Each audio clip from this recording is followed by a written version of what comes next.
Here's a way to reuse your cans. I've been saving all of the tabs from my cans and keeping them in this little jar so that I can use them to clear up space in my closet. I take one of the tabs and I loop a hanger through one of the holes.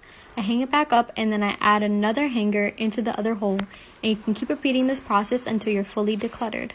For the cans, you can remove the label and paint them to look pretty, or you can leave them as is and use as storage, planters, or even water propagation.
I can't wait for you to come my way. I've been far away, but I'll keep running